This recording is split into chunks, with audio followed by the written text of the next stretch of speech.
Siyasette birçok konuda tartışma, görüş farklılıkları olabilir. Bazen bu tartışmaların dozajı da artabilir ama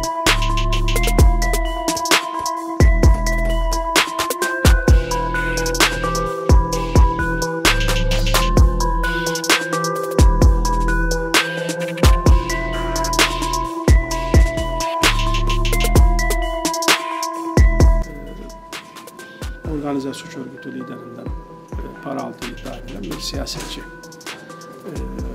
hakkında onun kim olduğuna dair sorunun muhatabı Sayın Bakan.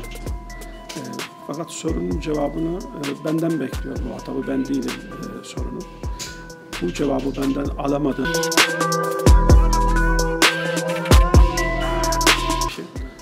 Burada kınadığımı, lanetlediğimi ifade etmek isterim tekrar. Böyle kimse karnından bir takım imalarla, rumuzlarla konuşmaya kalkmasın. Ama bile bile bir şahsa da bu şekilde yapılan iftiranın da Türk siyasetinde, belki siyasi tarihimizde karşılaşılan en ahlaksızca tavır olduğunu da burada tekrar ifade etmek isterim. Şimdi bakıyorum bazı, tabii onlar görevleri...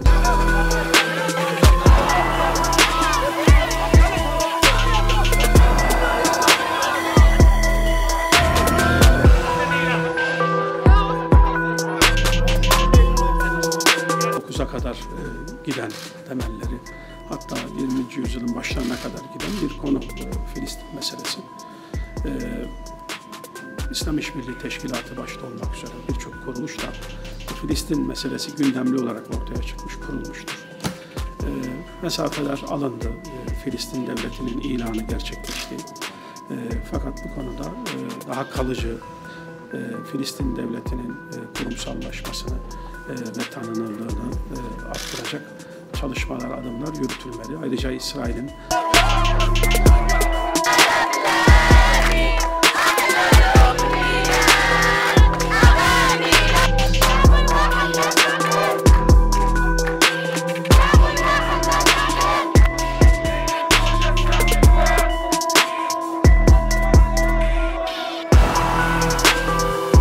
adaletten, uluslararası hukuktan yana olan bütün ülkeler bu konuda kararlı davranması lazım. Biz bunu sağlamak için gayret gösteriyoruz Türkiye'ye. Keşmir konusunda görüşümüzü de müteaddit defalar ve bütün uluslararası zeminlerde ifade ettik. Sayın Cumhurbaşkanımız da bunu Birleşmiş Milletler Genel Kurulu'ndaki konuşmasında da en son açık olarak ifade etti. Yine Şubat 2020'de gelmiş olduğu Pakistan ziyareti sırasında.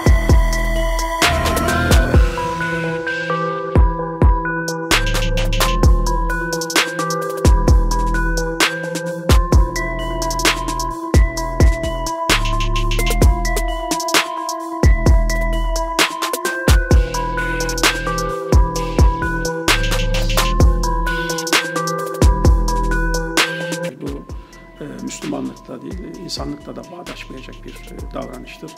Bu tür hareketlerle Afganistan'ı zaten uzun yıllardır, 40 yıldan fazla bir zamandır devam eden istikrarsızlık içerisinde tutma sonucu doğuracak davranışlar bunlar. Afganistan'da barışın, huzurun hakim olmasını arzu ediyoruz. Terör faaliyetlerinin durması, bunu durdurmayanlara karşı ortak bir tavır içerisinde herkesin hareket etmesi lazım. Akabinde Afganlar arasında